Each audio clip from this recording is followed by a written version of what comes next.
So we're doing. Yeah, for now, we don't know when may happen, you know. That's right. Kimberly's gonna marry a Trey, or, you know. That's right. Okay, relax. You're alive. Her son and her grandson got baptized last week.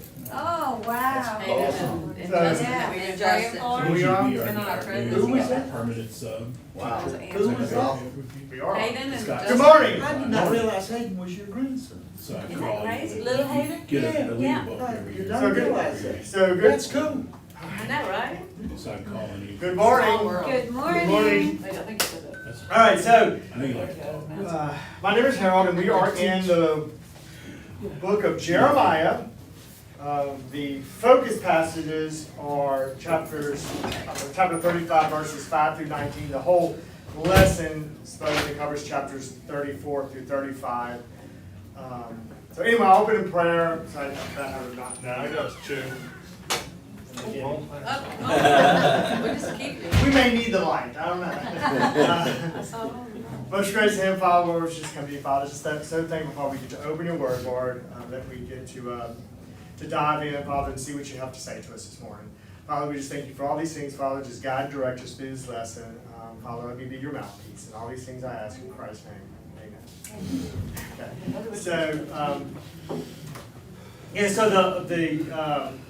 if you've been going through Jeremiah with us and stuff like that, which you have, this lesson is kind of out of order. This is actually taken in before that Jerusalem was taken in captivity, which we've already covered some of that. So it's not meant to be chronological. It's meant to be, the message that God's trying to achieve through Jeremiah. So I'll give you a warning message. At least for myself, it may not be a problem for you all, but I am going to step personally on my own toes this morning, as well as on yours, probably, because it's a message about obedience, and so some of us aren't the most obedient people in the world. The title of the whole lesson is "Worthy," and you think about someone who's worthy. Cindy went to the doctor this week, and the doctor she went to obviously had to go through medical school. There's certificates on the wall showing that he completed that, so he is worthy of being called the title of doctor, right? We put our pastors and stuff like that through testing and all that to become worthy of teaching the gospel. And so we think of a lot of things that you have to be worthy of. You have to be tested. Trey's going through engineering, and he's got to start the work, taking his exam. He takes this 9-hour exam he has to do just to become an engineer in training, just so he can start to go on that path to becoming a professional engineer if he decides to take that route. And then after that, I forgot how long the exam is.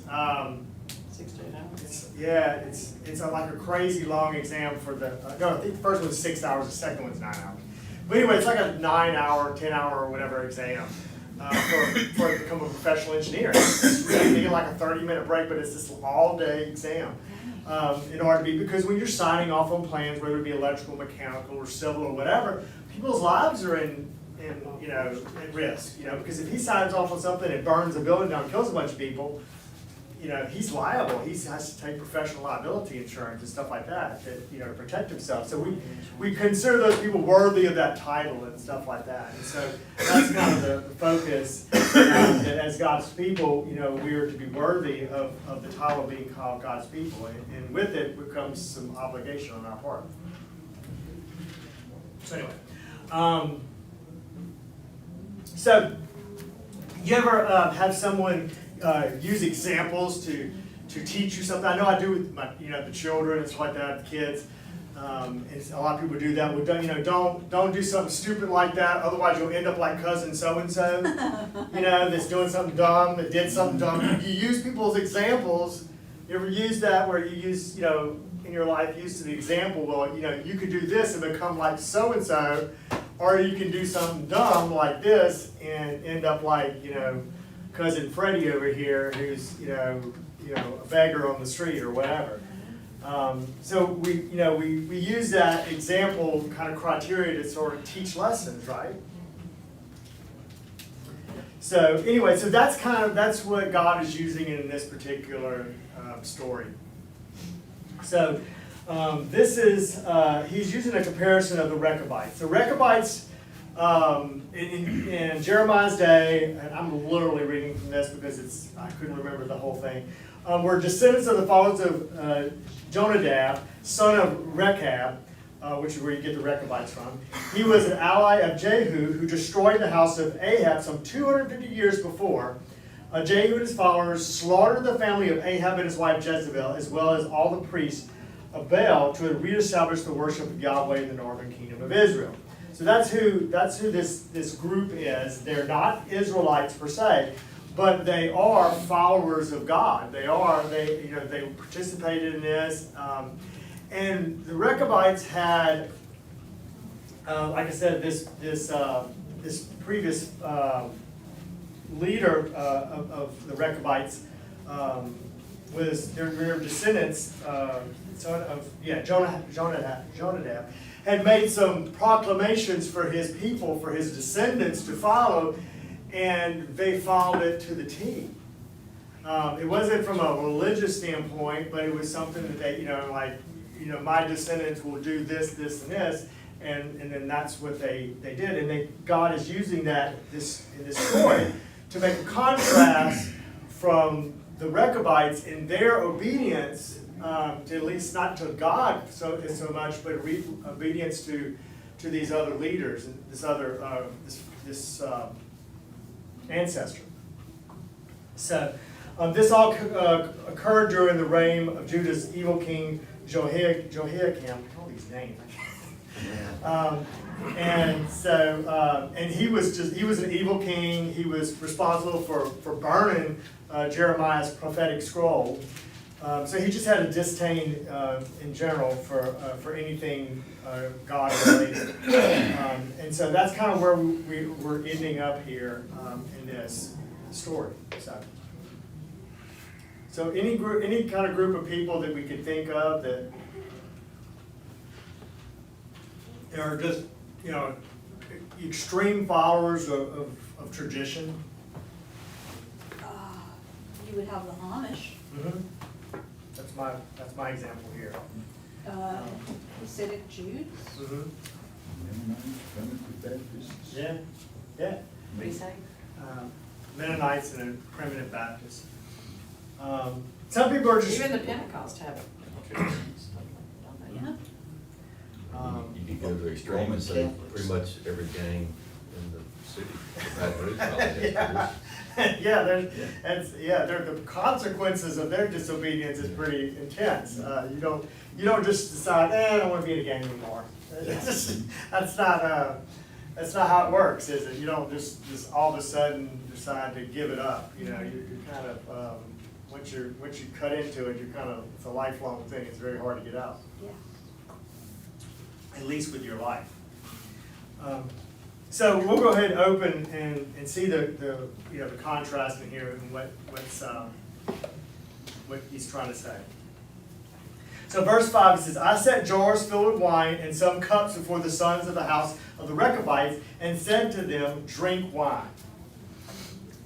Well, if we'll see this, and this was, why would God, or why would Jeremiah use this, this method of trying to use this example here for the Rechabites?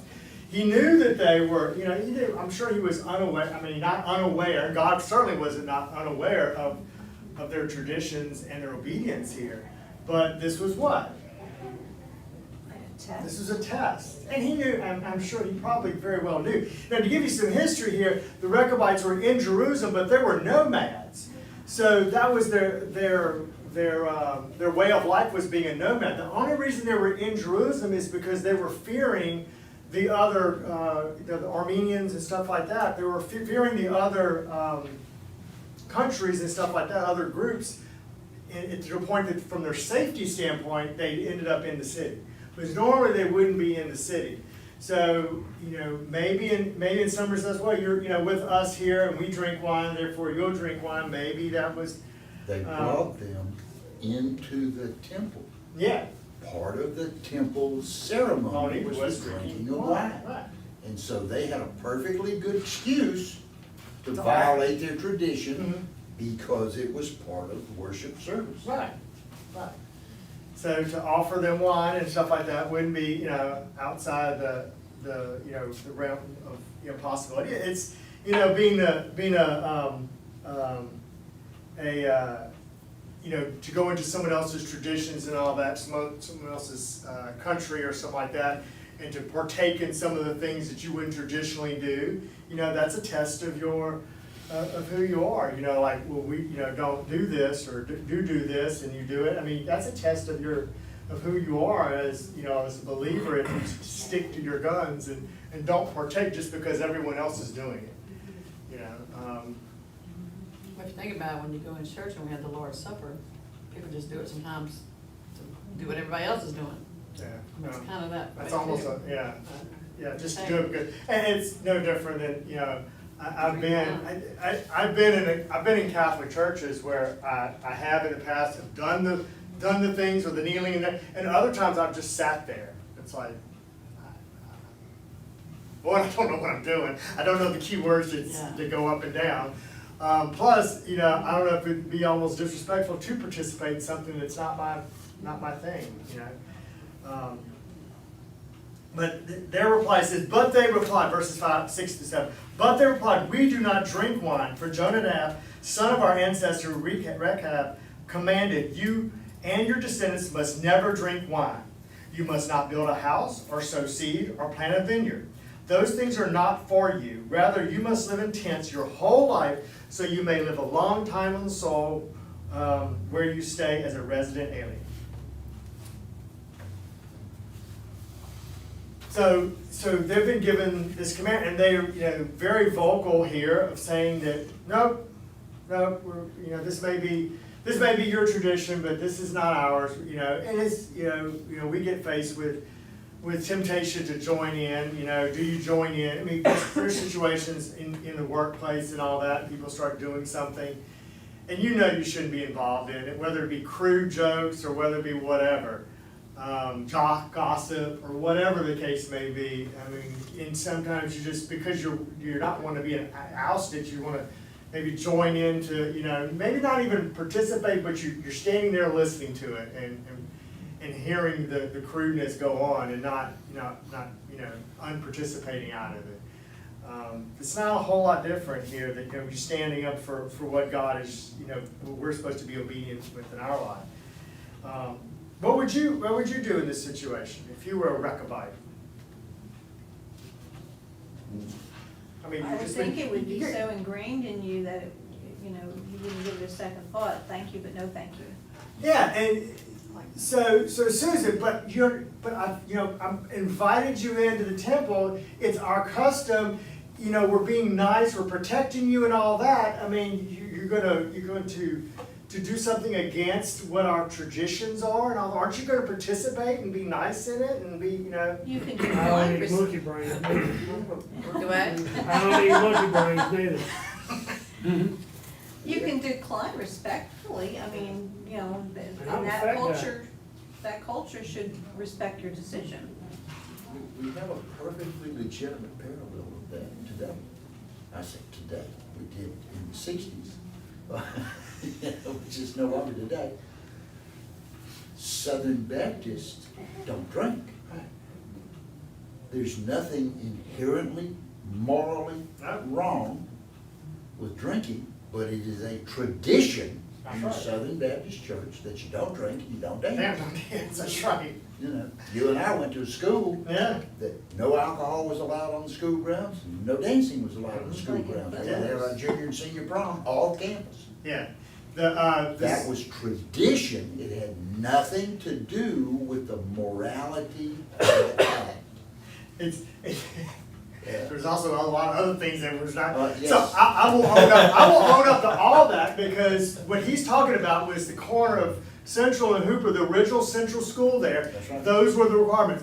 Do you know who set those requirements down? Yeah. My family. Yeah, that's You right. donated that And they property. donated the land. My great-great-grandparents donated that property That's right. to the school system, the new Central School System, and they're the ones that put that in, because they were Bible thumping, Zor Baptist Church, Yeah. Baptists. Yep. And that is. Until when I graduated in '67, there had still never been a dance on the school grounds. There had still never been alcohol of any description anywhere on the school grounds. Or any of those other things. Yeah, we're not gonna mention that. Dark history, wasn't good, but nonetheless, it was tradition, like you said, and that's the way it was. And so, yeah, I mean, we see this today, like I said, we see, this attitude of being out of touch of what the rest of the world is doing. We see that behavior in the Amish. It's a great example of that.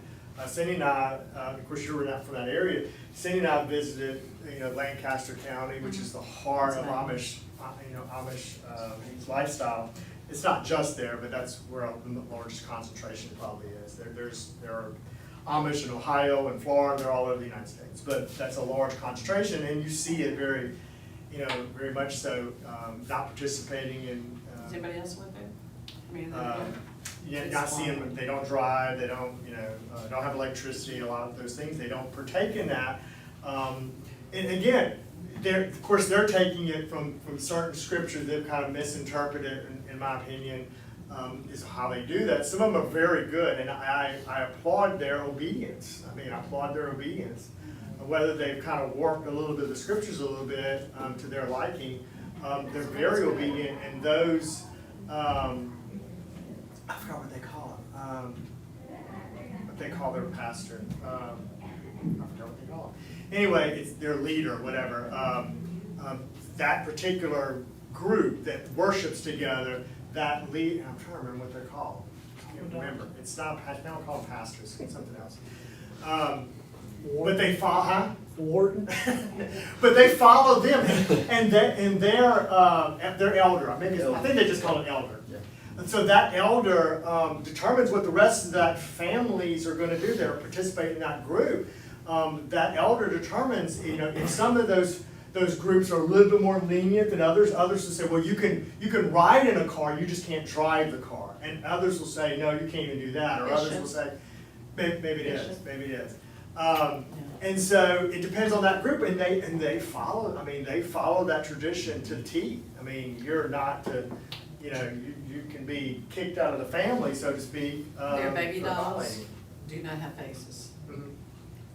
When they give their kid a baby doll or what the baby wear, they have the doll just like any other doll, but there's no face. Because of the image of God, they don't that image. They don't want that image of. Yeah, and I it's mean, even weirder things. They don't have buttons. The phones, Um, they get to do it, what, one time a day, the phone? well, they get to go the road. And it's Yeah. very So intricate. they have to go to this little room by the They- road, and they only get to do it at a certain time of the day.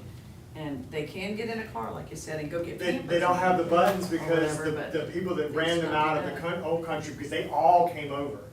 I forgot the guy's Sorry, I name, just but thought it was anyway, interesting. who ran them out, and they were big on buttons and stuff like that, so they had want to have nothing associated with that, so they just gave up having buttons on their clothes. It's really weird. It's some really strange stuff. And I could be quoting some stuff wrong, but Don't they get like two outfits? How do you learn yeah, it's either you We want went black to or the black. same- Mama watches shows that. Your colors are black or black. It's on Pretty the much. country, yeah. But if you ever get the chance, it's a fascinating area. It's not what you think it is. I just When like we their went- No, food. she just. When we went, Movies. Do what? I just like their food. yeah, it is You good can go food. online and Good look country it up. food. Yep. They have big buffets and stuff like that. They're really good. But they're more family oriented, like we used to get together, my grandmas for every Sunday, and, they do it all the time. Yeah.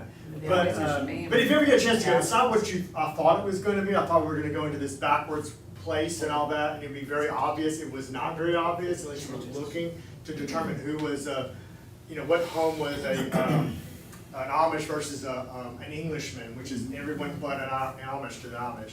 And you couldn't tell the difference, other than the fact that the homes were very well made and very meticulous, and they're very much carpentry is a big thing in No cars up When on they're- blocks. So when they're down the, Yeah. when you went down the road. No cars, no Buggies blocks, on no blocks. Buggies on Yeah. Tractors with no tires, some of them won't allow them to have rubbers, so they're metal tires, they're metal. It's really kind of crazy. But it's that, the ones that get to have tractors, some of them just can't even do that, they're They do literally their own mules and food stuff like on that. the. Anyway, we're getting a little off subject, but it's one of those things that are very much following their traditions and what's been set down to a T. And so we know the history of the Israelites. Have they been really good about following what God has set forth for them? No. They're really good about following their traditions. Yeah, but the ones that they want to follow, not the ones that God is wanting to do. And this has been going on for this group, this Rechabites, for 7 generations. That's 250 years that they've kept these traditions. This is a long time to keep. Remember, that's how long the U.S. has been in existence. Think back to that. It's been a long time. So they've been kept in these things. So and we see that in verses 8 and 10. It says, "We have obeyed Jonadab, son of our ancestor Rechab, and all he commanded us. So we haven't drunk wine our whole life. We have our wives, our sons, and our daughters. We also have not built houses to live in, and we do not have vineyard, field, or seed. But we have lived in tents and have obeyed and done everything our ancestor Jonadab has commanded us." And then, however, when King Nebuchadnezzar of Babylon, this is verse 11, marched into the land, we said, "Come, let's go into Jerusalem to get away from the Chaldean, is that how you pronounce that? And Armenian armies." So we have been living in Jerusalem. Yeah, Chaldeans, that's it. I always forget how to pronounce that. So we've been living there. So that's why they're in Jerusalem. They're not in Jerusalem because out of their desire to be there. They want to be nomads. They want to just roam around and be that way. But they're very much trying to be obedient in the things that they can be obedient. So what does the obedience of the Rechabites say more about their faithfulness or the respect for Jonadab? So what is it showing there, their obedience? What does it say more about? Their faithfulness or their respect for their I ancestors? would say respect. Maybe. Well, respect and They're obedience certainly kind of go faithful in hand in hand. keeping to the traditions, aren't they? Wouldn't respect and obedience kind of go hand in hand though? Yeah, But it's to a man, not to God. right, and it is. And we have to remember that he's showing this it's not about God here with the Rechabites, it's about a man, it's about an ancestor that they're doing this for. And so Jeremiah is going to make this very clear, God's going to make this very clear through Jeremiah that is a true comparison there. So then the word of the Lord came to Jeremiah. This is what the Lord of armies, remember, this is God talking. The God of Israel says, "Go, say to the men of Judah and the residents of Jerusalem, will you not accept discipline by listening to my words? This is the Lord's declaration." In other words, he's saying, look at them. They're being obedient to an ancestor from 250 years ago plus. You can't obey the Lord's declaration. You can't obey and do what God himself is asking you to do. And it's not like God just said it one time. God has said prophet after prophet saying, repent, repent, repent. He is completely fed up with the Israelites worshiping other gods. It's going on nowadays in all the churches. There's so many people just going to church, following what their families used to do, or their mama and papa, but they're not here for Jesus. Yeah. And They don't give their hearts. God is just completely, like I said, fed up with them worshiping idols. I mean, they have time and time again just continued to have this idol worship, and he's had enough of it. And we're equally going to get to that point where so enamored about worshiping people as our idols or other things like that. Going to get to? Well, okay, fair. We are already there. There's more people that show up and to make an earthquake sound when Garth Brooks shows up at LSU or Taylor Swift goes and sings a song. Then we should be having that kind of worship when God shows up in a situation where where lives are being saved. There should be that sort of Football games. Yeah. So, And Yeah. a lot Talking of on the these, news about that. a lot of these idols now are incorporating Satan into their concerts. Yeah. Some of the movies are, you Yeah. think it's a good movie and you get in there and find out it ain't a good movie. You know, Brother Johnny, says about if we had if the community of Watson, and we're taking a very small subset of the Baton Rouge area, and we think it's a good area for the most part, if we take the community of Watson, and if everyone truly followed God and came to worship Him on Sunday mornings, we would need 5 times the amount of parking lot, and every church in this area would be having people waiting out line to get in. Yep. Like they would at a Taylor Swift concert paying $4,000 for a seat in the back. Yeah. Yep. I mean, we are there. You're right. We've got our priorities totally messed up. Totally messed up. And we're supposed to obey God. Obedience is part of showing love. Obedience is part of that. I mean, we look at, the fact that we're supposed to be obedient in a lot of cases. Soldiers are expected to be obedient. There's a consequence if a soldier's not Yeah, obedient, they right? shoot you. No Yeah. offense, but they don't give credit to the soldiers, the veterans, let me put it that way. It's like at one point they said they didn't do nothing for the veterans as far as insurance and all that stuff. They don't give them credit for saving our lives for when they go out and risk their life. That's all I'm saying. Okay, totally off subject, but thank you. No, I'm just talking about I the appreciate that. soldiers. so I But wanna employees are expected to obey their bosses in workplace, and if they not, what happens? They get fired usually. Of course, with the lack of employees these days, unfortunately, I have to put up with a little bit of it because I can't find anyone to replace them. Children are expected to obey their parents, right? But they always do Some it. homes. We are expected to obey God. Jesus. Jesus, God. And God's saying, Israel, look at them.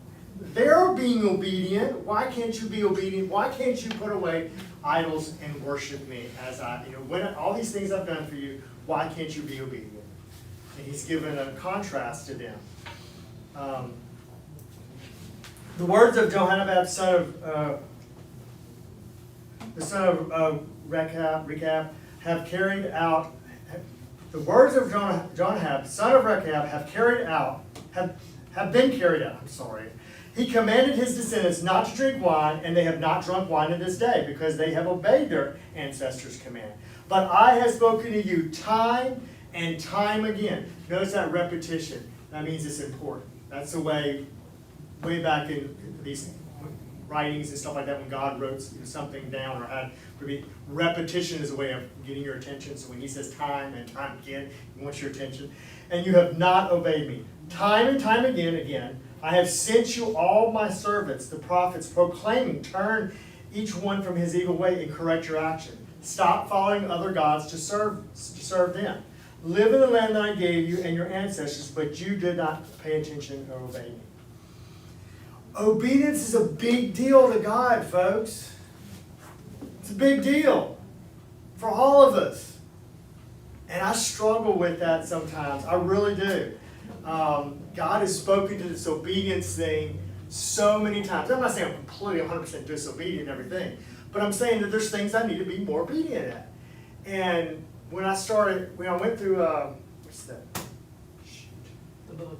The one we went through, Experiencing God. Experiencing God. Man, God spoke to me so much through Experiencing God about obedience. I mean, I don't know about you all, but that was a huge part of that was in my, He brought it, and He continues to do that over and over again. And I know that's why I said stepping on my toes too. I know, I have some new roles and stuff like that trying to do. And I know obedience is a big part of that I just need to continue to be obedient and to be a servant. Obedience is something that, that God is dealing with me on, I know personally. So that's why I thought, maybe I'm not the only one in the room. We have a tendency to tell God we'll do it, but do we actually do it? I mean, even to the point of, I know, this, and one of the things I'm actually not guilty of a whole lot. So I really do try to stop and do it right there. But when you tell someone, I'll be praying for you, but do you stop and pray right there? I try to. I don't always do it. But if I don't do it, I'm being disobedient because later on I'm going to forget, to be honest. I mean, that little bracelet that actually helps me because I have it I wear it the first day and then I have it by my bedside, so I see it and it's like, okay, I remember, okay, I need to pray, and I'll send a text message or whatever and let them know, hey, I'm praying for you. I want to let them know that I'm not being disobedient. I am trying to be obedient, but it's difficult. It's difficult. Obedience is not easy. But we have a tendency to tell God, well, I'm going to do this, and then we don't carry through with it. Telling God we're going to do it is not being obedient. I mean, that's like our kids, pick up the glasses in the sink, put away the dishwasher. Okay, I'll do it. 2 hours later, it's not done. Well, I'm going to get to it. It's like picking up towels. And you just keep saying, you keep telling, yeah, exactly. Well, I was going through that last night. Okay, she's getting on me. I said I was going to pick up the towels. The towels got picked up. My daughter picked them up, so it's all good. They did get picked up. Obedience eventually. It wasn't me being obedient. But we have that. I mean, we tell God we're going to do something, just like our kids tell me, we're going to do it. I'm getting around. I was going to do it. And then you end up doing it for them. I was going to do it. No, you weren't. No, you weren't. You were just giving me lip service. And that's what the Israelites have been doing to God. They're giving him lip service. Well, I think that's why. They're keeping their traditions that they like, and they're ignoring everything else. I think that's why Brother Johnny with the no, grow, and go. We come to church, we sit in a pew on Sunday, and we say, oh, well, somebody else will do it. And then that's why he wants us to go and do stuff, visit people, reach other people, preach to them, whatever. I mean, he goes out every week and somebody just right there picks it up. Yeah, and so, I mean, we have things and we put them off and we don't do them when we should. I had a thought and it just dropped out of my head. I hate that. It was good too. I thought it was good. Yeah, we make professions out of our own mouth all the time to God. We're going to spend more time with you this week, Lord. Something the service might touch you, some program you go to. I'm gonna do better on this. I'm gonna do better on that. We never do. I mean, we give a lot of lip service nowadays, and we let other things take precedence over our obedience. And therefore, we do a lot of lip service, and the obedience part fades out. And intentions ain't obedience. Yeah, and the Israelites are doing a little. Now, my thought came back to me. The Israelites are doing this a little bit of trying to maybe cover the bases. They're worshiping these other idols. They're trying to, just like you see this in one of your Eastern countries, that they worship anything. They worship your God. They worship, whatever. And they worship 1,000 different gods, and they have them all little. Even the buildings have little insets, and they'll have little idol stuff and all that. I have a friend of mine that he is of that religion. And they're not disrespectful to the God of Israel, to my God. I'll worship him too. It's like, bring them all in. One of them has got to be right. It's not I guess their mentality. I don't know. Cover your bases, And God doesn't want that. God wants us to be sold out to him and him solely. He doesn't want you covering your bases just in case you think you may be wrong. He wants you to know that he is right, and he is righteous, and he is the only God. And that's what he's wanting from Israel. And Israel is not doing that. Israel is doing anything but that, and being very disobedient. And they're being warned. They're being warned, and they have these prophets that are coming down there, and think, it's not like it's without. You would think, again, and you would think we would be this way as well. It's not that they haven't seen the things that the prophet's saying come true. They have. They've seen what happened to the northern kingdom. It was prophesied. They've seen what's happened to, even at this point, some of the other inhabitants of their country. They have seen them brought in exile. Remember, this is one of the last waves of exile. They've seen that, and still, this is the last, this is the ones in Jerusalem. They've still seen them. All this happening. They've had a couple of different waves happen of people being exiled, and they still didn't get it. And so, and we think, wow, they must have been really, stupid. But look Look at us. Look at us. We're no different. We are no different. we should be shouting to the treetops. You know, God is going to have a reckoning on the United States. Yeah. You know, I'm sorry, you know, I know, you know, supposedly I may be out of line here, but I'm kind of you know, I'm not, the whole COVID thing wasn't a surprise to me. I mean, not from the sense of But it it happening. still didn't turn people But to it didn't God. turn people away. It didn't have people, wow, maybe this kind of sounds like some of the plagues of past. And then then it went away. It's not the first time that's happened. Yeah, no, it's not. With 9/11. There's a lot of Yeah. people on the internet that will say, why does your God do this? Mhm. Wha- I had that if exact this is conversation the- this week. If this is the Yeah. type deity that God is, we want no part of him. I have this conversation, I am. Yeah. all And the the time. answer to that is God gets blamed for a lot of stuff God ain't Sure nothing to does. do with. Exactly. Sure does. or not. There ain't no Satan in this, they never blame They Satan. never went. You know, this Oh, is, God. the That heat is true. is the worst heat we've had on record. And you see all the fires up there and the heat and the smoke coming down and, you know, all this smoke and everything. I mean, God's trying to tell us something, you know? People ain't listening. God's going to They're destroy not the, you know, he even says it's by fire. Wars. You know, It's all hey, wars right now. but no, the world will claim it away, it's global warming, it's because you used your spray deodorant too many times, and You that's, had too that's many the reason, cows. that's the reason why we're gonna all die. You had too many People take cows. that- You have too many cows, huh? I'm sorry, Yeah. talking out loud. That's what we're here It's for. okay. Y'all talking. And even the wars, I mean. But, you know, so yes, the sons of Jehoiada, son of Rechab, carried out their ancestors' command he gave them, but these people have not obeyed me. Therefore, this is what what the Lord, the God of armies, the God of Israel says, I will certainly bring on Judah and all the residents of Jerusalem all the disaster I have pronounced against them, because I have spoken to them, but they have not obeyed, and I have called to them, but they did not answer. There are consequences to disobedience. You know, we experience it ourselves when something happens and we've been disobedient. I mean, we shouldn't be surprised that something may happen or something will happen. But there's also consequences in a good sense too. There's always consequences, right? But to the house of the Rechabites, in verses 18, 19.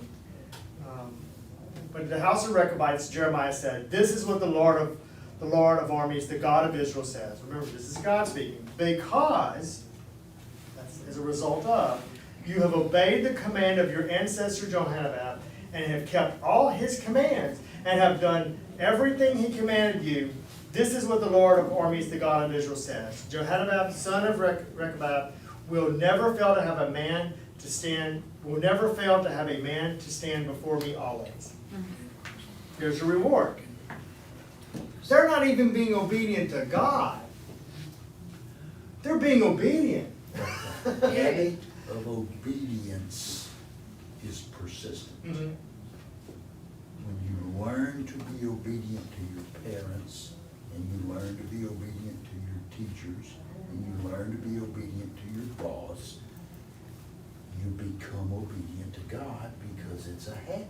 Yeah.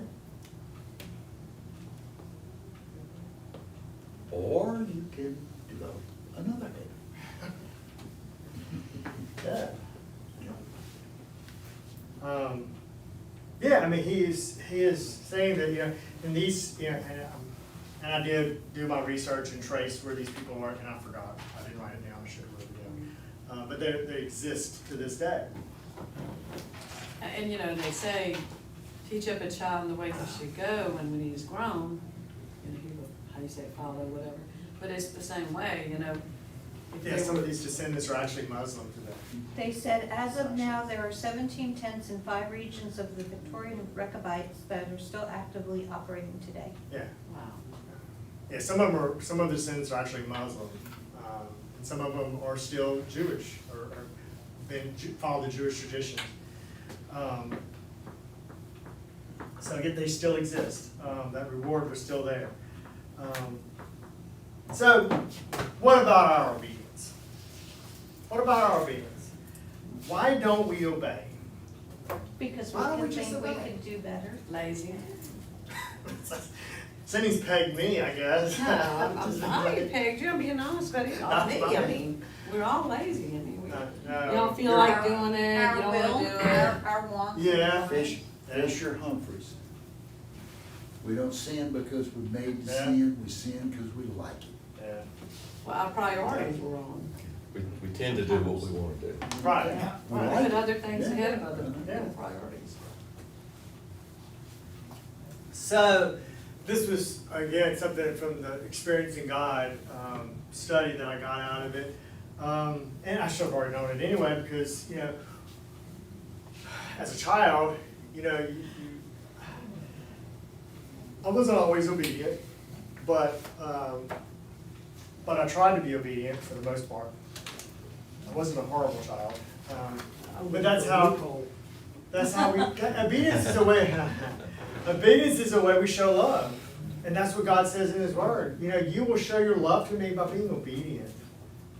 And His obedience is not harsh. It's really not. It's not harsh. His obedience, He wants you to have obedience. And the things that He's wanting you to do, the things He's wanting you to follow, is good for you. It's like, you know, brush your You teeth. don't know. It's No, good it's for you good. and the others around you, but it's good for you. You know, you make your kids, it's really hard sometimes to get them to brush their teeth.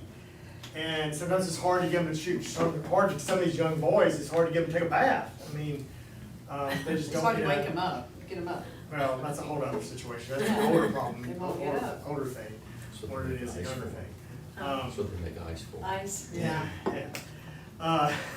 That is true.